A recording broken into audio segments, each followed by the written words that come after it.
അഹങ്കാരിക്ക് ഒരിക്കലും ദൈവത്തെ കണ്ടുമുട്ടാൻ പറ്റുകയില്ല.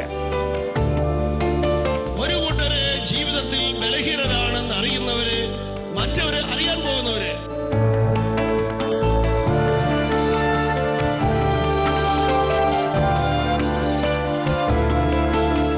ഇങ്ങോട്ട് വേദനിപ്പിക്കുന്നവരെ സ്നേഹിക്കുന്നതിന് വിലയുണ്ട്, ഇങ്ങോട്ട് സ്നേഹം തരാത്തവരെ സ്നേഹിക്കുന്നതിന് വിലയുണ്ട്. കാരണം നമ്മുടെ കർത്താവായ യേശു ക്രിസ്തു അതിന്റെ വില കുരിശിൽ വെച്ചിരിക്കുകയാണ്. ഹല്ലേലൂയ.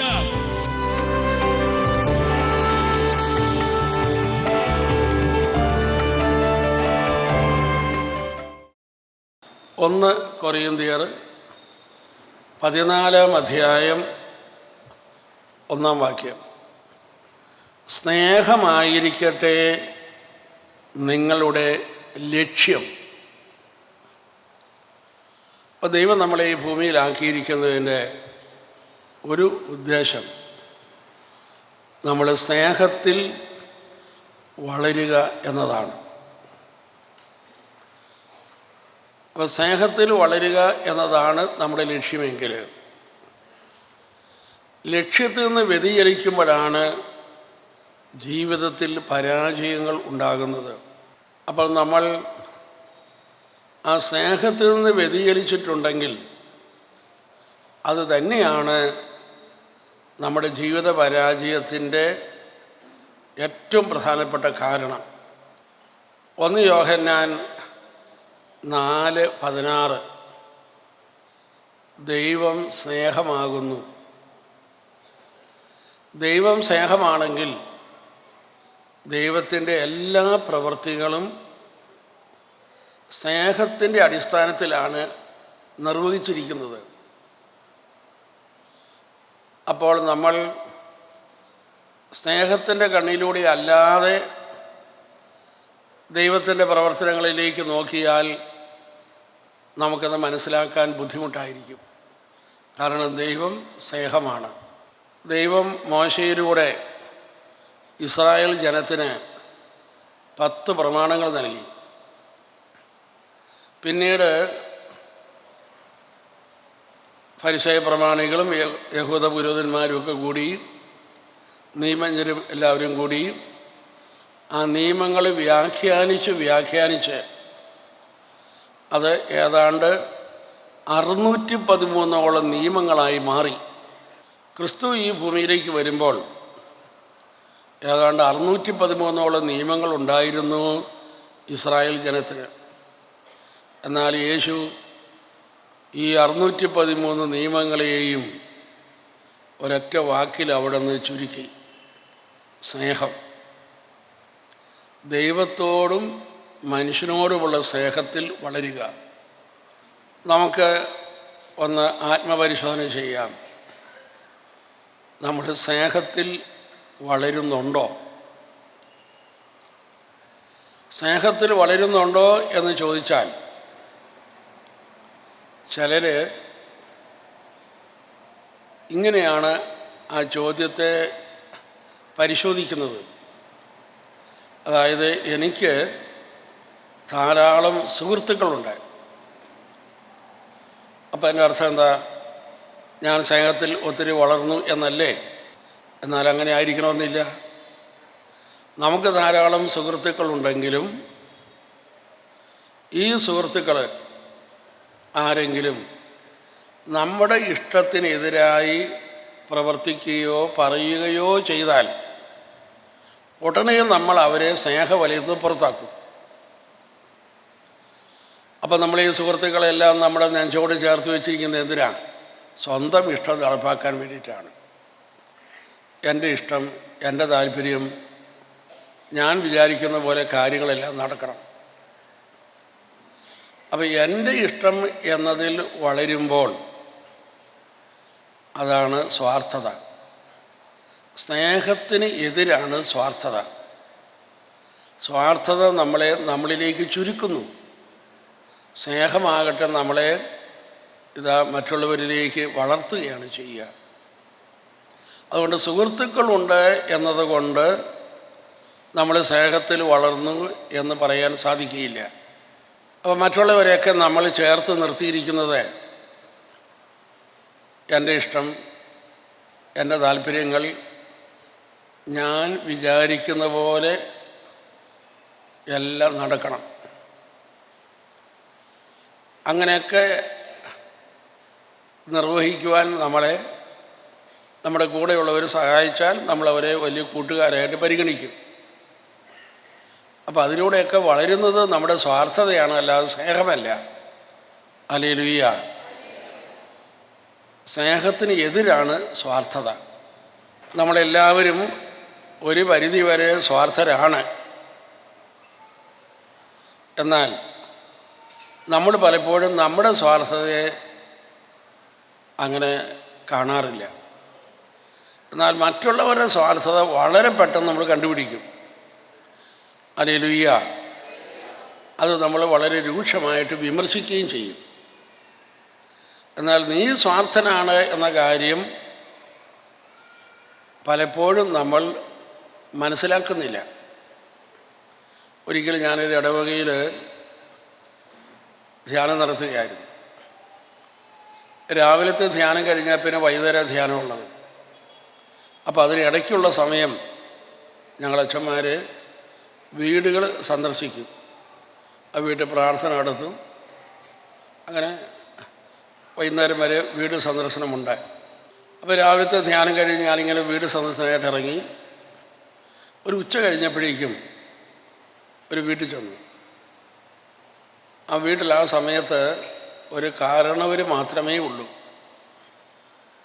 ഈ കാരണവർ വലിയൊരു പാത്രത്തിൽ നിന്ന് സാമാന്യം മുഴുത്ത തവി ഉപയോഗിച്ച് ചോറ് കോരി തൻ്റെ പാത്രത്തിലേക്ക് ഇട്ടിട്ട്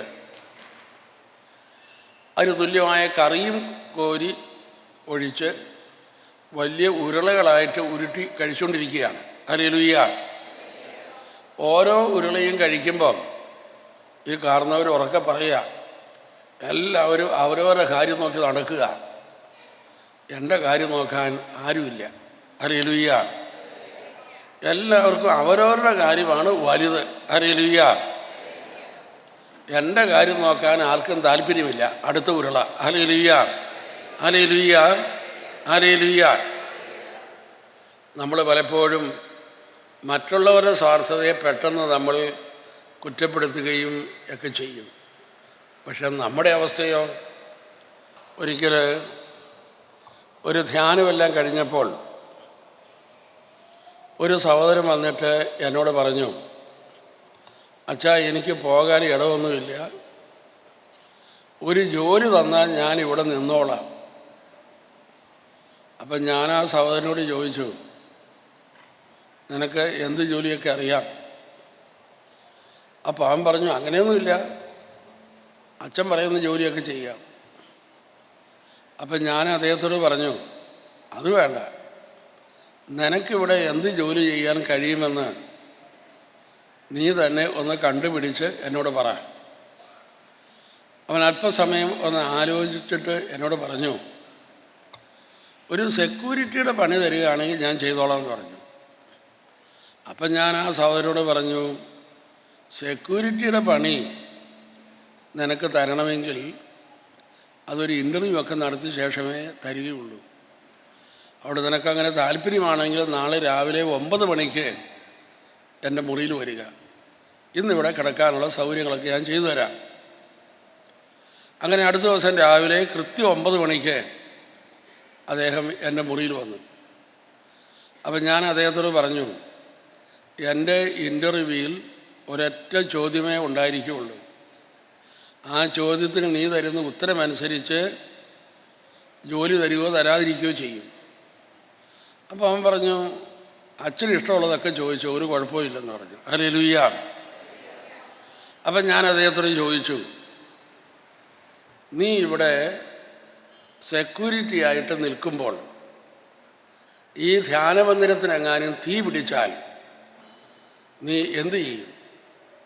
ഉടനെ അവൻ പറഞ്ഞു, അച്ഛൻ എന്നെ ഓർത്ത് ഒട്ടും വിഷമിക്കേണ്ടി വരികയില്ല, അപ്പം തന്നെ ഞാൻ ഓടി രക്ഷപ്പെട്ടോളാം എന്ന് പറഞ്ഞു. എൻ്റെ കാര്യം ഓർത്ത് അച്ഛൻ വിഷമിക്കുകയോ പ്രയാസപ്പെടുകയോ വേണ്ട, അപ്പം തന്നെ ഞാൻ ഓടി സ്ഥലം വിട്ടോളാം എന്ന് പറഞ്ഞു. ഹല്ലേലൂയ. നമുക്ക് ചോദിക്കേണ്ട വളരെ പ്രധാനപ്പെട്ട ഒരു ചോദ്യമാണ്. ഞാൻ സ്നേഹത്തിൽ വളരുന്നുണ്ടോ എന്ന ചോദ്യം. ഹല്ലേലൂയ. പ്രിയപ്പെട്ടവരെയും, നമ്മൾ സ്നേഹത്തിൽ വളരുന്നുണ്ടോ എന്ന് ചോദിച്ചാൽ അത് നമുക്ക് തിരിച്ചറിയുവാൻ നമ്മുടെ കർത്താവ് തന്നെ ഏതാനും ചില അളവുകോൽ നമുക്ക് നൽകിയിട്ടുണ്ട്. അതിൽ ഏറ്റവും പ്രധാനപ്പെട്ട അളവുകോലാണ് മത്തായിയുടെ സുവിശേഷം 5-ാം അധ്യായം 44, 45, 46 തുടങ്ങിയ വചനങ്ങൾ. എന്താണ് നമ്മളിവിടെ വായിക്കുന്നത്? നീ നിന്നെ സ്നേഹിക്കുന്നവരെ മാത്രമേ സ്നേഹിക്കുന്നുള്ളൂ എങ്കിൽ അതിൻ്റെ അകത്ത് വിശേഷവിധിയായിട്ട് എന്താണുള്ളത്? വിജാതീയരും അങ്ങനെ തന്നെ ചെയ്യുന്നില്ലേ? എന്നാൽ ഞാൻ നിങ്ങളോട് പറയുന്നു, ശത്രുക്കളെ സ്നേഹിക്കുവിൻ. നമ്മൾ സ്നേഹത്തിൽ വളരുന്നുണ്ടോ എന്ന് പരിശോധിക്കുവാനുള്ള വളരെ പ്രധാനപ്പെട്ട ഒരളവുകോലാണ് നമുക്ക് ശത്രുക്കളെ സ്നേഹിക്കാൻ സാധിക്കുമോ. നിന്നെ സ്നേഹിക്കുന്നവരെ സ്നേഹിക്കാൻ അത് സ്വാഭാവികമാണ്, അത് എളുപ്പമാണ്. ഇപ്പം പട്ടി പോലും നമ്മൾ ആഹാരം കൊടുത്താൽ നമ്മളെ കാണുമ്പോൾ വാലാട്ടും, അങ്ങോട്ടുണ്ടെങ്കിൽ ഇങ്ങോട്ടുണ്ട്. എന്നാൽ ഇവിടെ ഈശോ കൊണ്ടുവരുന്ന കാര്യം, നിന്നെ കുറ്റപ്പെടുത്തുകയും നിന്നെ വെറുക്കുകയും അങ്ങനെയൊക്കെ ചെയ്യുന്നവരെ നിനക്ക് സ്നേഹിക്കാൻ പറ്റുമോ?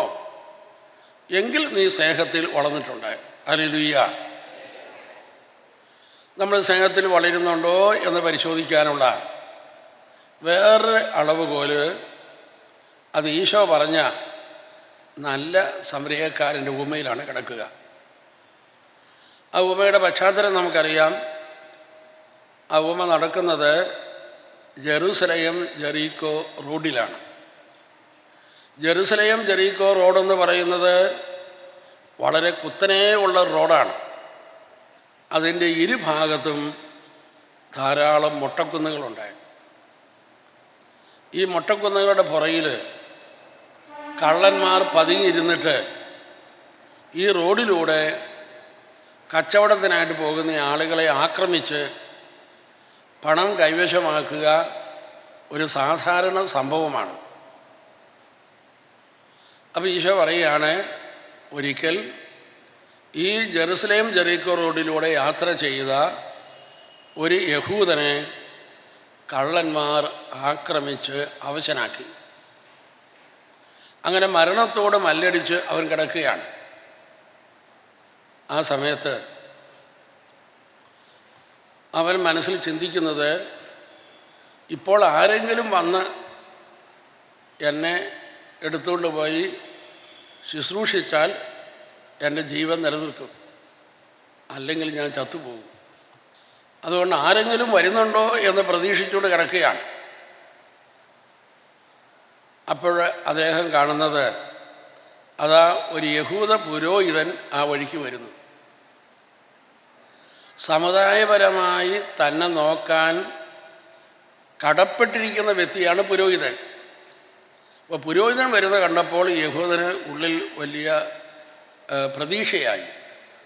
ഞങ്ങളുടെ പുരോഹിതൻ വരുന്നുണ്ട്, ഇപ്പോൾ ഇവിടെ ഇറങ്ങും, എന്നെ പരിചരിക്കും, ഞാൻ അങ്ങനെ രക്ഷപ്പെടും. പക്ഷേ പുരോഹിതൻ ആ വഴിക്ക് വന്നെങ്കിലും ഇയാളെ പരിചരിക്കാനോ അവിടെ ഇറങ്ങാനോ ഒന്നും തയ്യാറായില്ല. പുരോഹിതന് സ്ഥലം വിട്ടു. അപ്പോൾ തന്നെ നോക്കാൻ കടപ്പെട്ടിരിക്കുന്ന വ്യക്തി തന്നെ നോക്കാതെ സ്ഥലം വിട്ടപ്പോൾ ആ പുരോഹിതൻ്റെ ഉള്ളിലെ പ്രത്യാശയെല്ലാം തകർന്നു. ഹല്ലേലൂയ. അധികം താമസിയാതെ തന്നെ അതാ ഒരു ലേവായൻ ആ വഴിക്ക് വരുന്നു. പുരോഹിതൻ കഴിഞ്ഞാൽ പിന്നെ സമുദായപരമായി നോക്കാൻ കടപ്പെട്ടിരിക്കുന്ന വ്യക്തിയാണ് ലേവായൻ. അപ്പോൾ ലേവായനെങ്കിലും ഇവിടെ ഇറങ്ങും, എന്നെ പരിചരിക്കും, ഞാൻ രക്ഷപ്പെടും എന്ന് അദ്ദേഹം പ്രതീക്ഷിച്ചു. എന്നാൽ ലേവായനും ആ വഴിക്ക് വന്നു, അവിടെ ഇറങ്ങിയില്ല, അയാളെ ശുശ്രൂഷിച്ചില്ല, അയാൾ സ്ഥലം വിട്ടു. അപ്പോൾ തന്നെ നോക്കാൻ കടപ്പെട്ടിരിക്കുന്ന വ്യക്തികൾ തന്നെ ഉപേക്ഷിച്ചപ്പോൾ ഇനി ആരെ പ്രതീക്ഷിക്കാനാ? അങ്ങനെ എല്ലാ പ്രതീക്ഷയും തകർന്ന് ആ യഹൂദൻ വഴിയിൽ കിടക്കുകയാണ്. പിന്നെ അയാൾ കാണുന്നത് അത് ആ വഴിയിലൂടെ ഒരു സമരിയാക്കാരൻ വരുന്നു.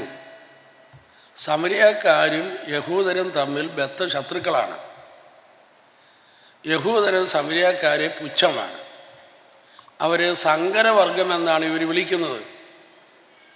ഒരു സമരിയാക്കാരൻ്റെ കയ്യിൽ നിന്ന് യഹൂദൻ വെള്ളം പോലും വാങ്ങിച്ചു കുടിക്കുകയില്ല.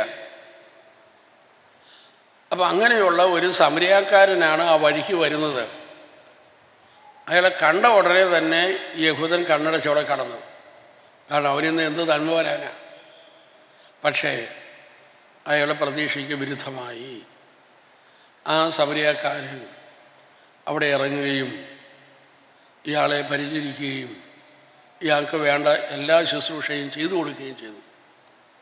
ഇതാണ് ഈശോ പറഞ്ഞ നല്ല സമരിയാക്കാരൻ്റെ ഉപമ. ഈ ഉപമയിലൂടെ ഒരു ചോദ്യം ഉദിക്കുകയാണ്. നിൻ്റെ ആരുമല്ലാത്തവരെ നിനക്ക് സ്നേഹിക്കാൻ സാധിക്കുമോ? ശുശ്രൂഷിക്കാൻ സാധിക്കുമോ? ഇതാണ് ചോദ്യം. ഹല്ലേലൂയ.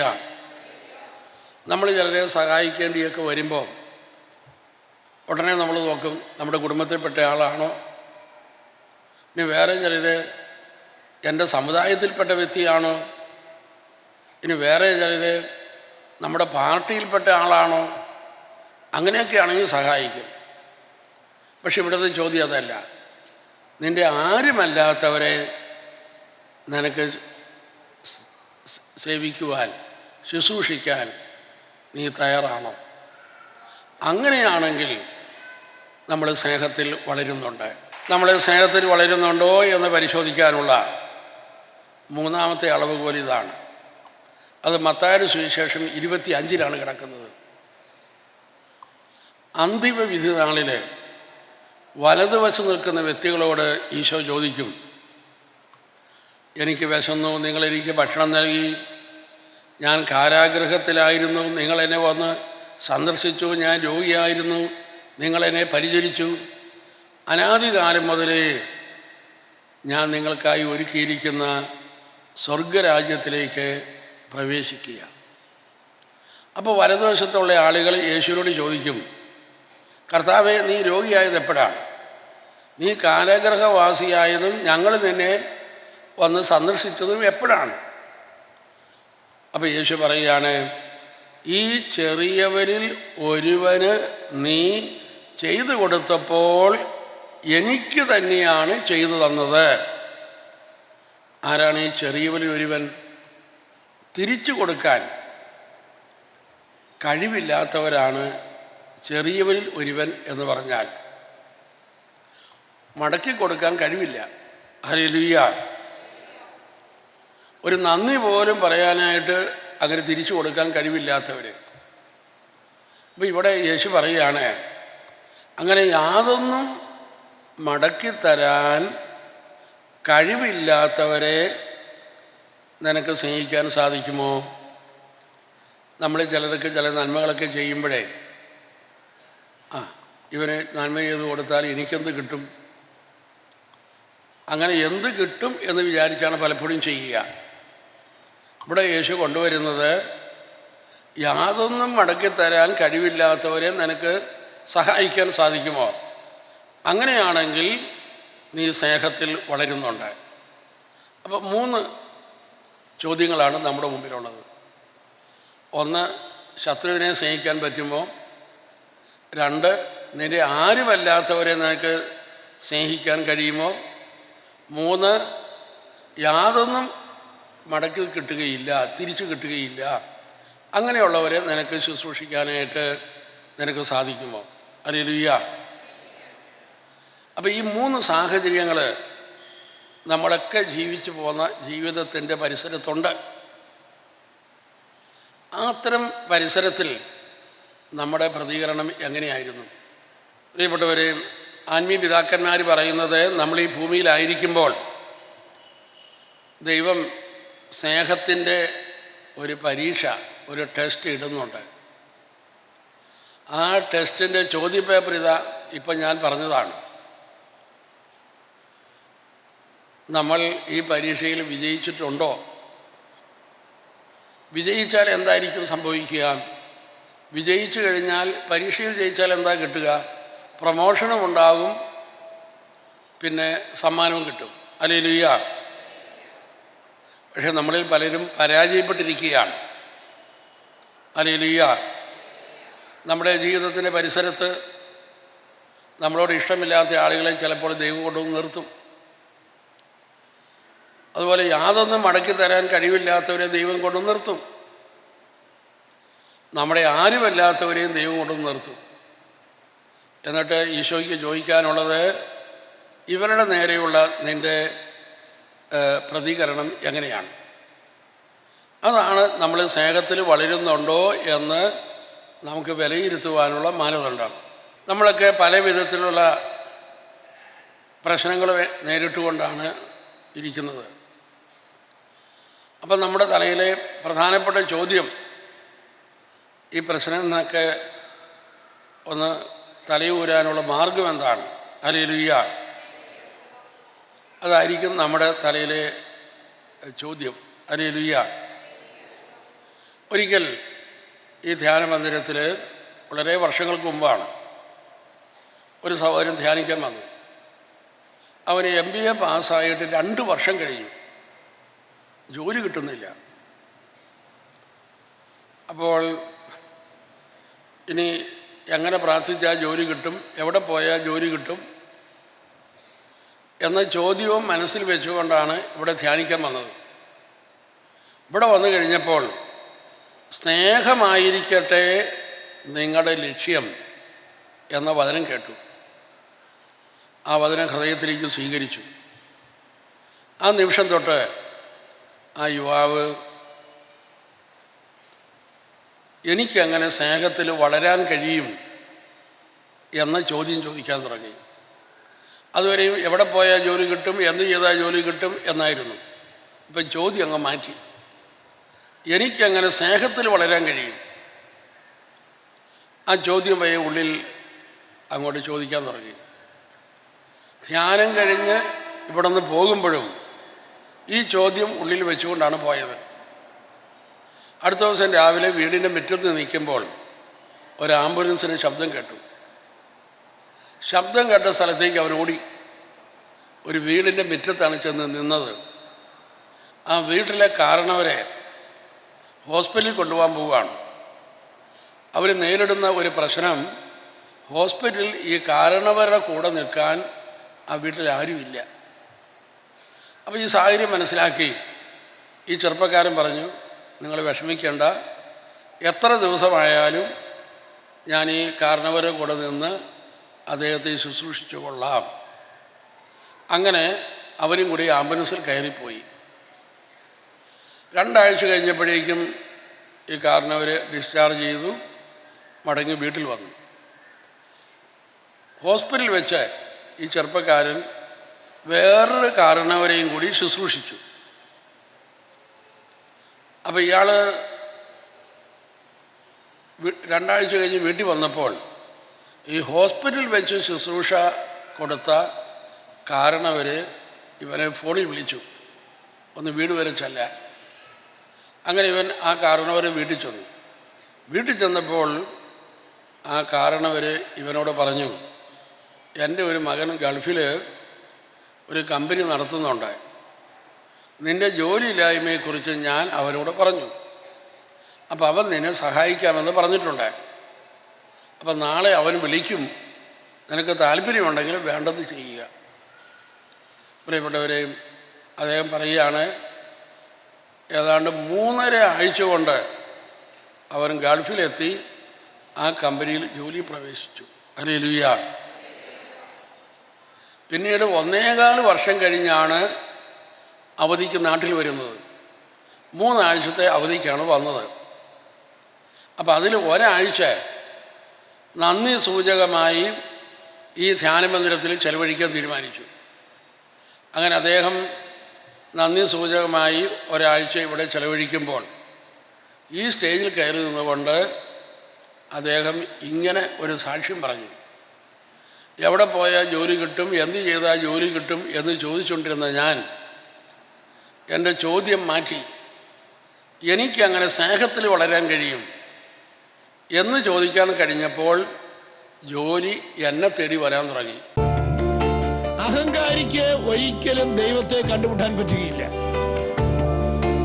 ഒരു കൂട്ടര് ജീവിതത്തിൽ ബലഹീനരാണെന്ന് അറിയുന്നവര്, മറ്റവര് അറിയാൻ പോകുന്നവര്.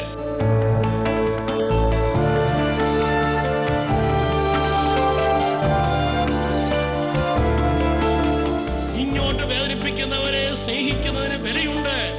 ഇങ്ങോട്ട് സ്നേഹം തരാൻ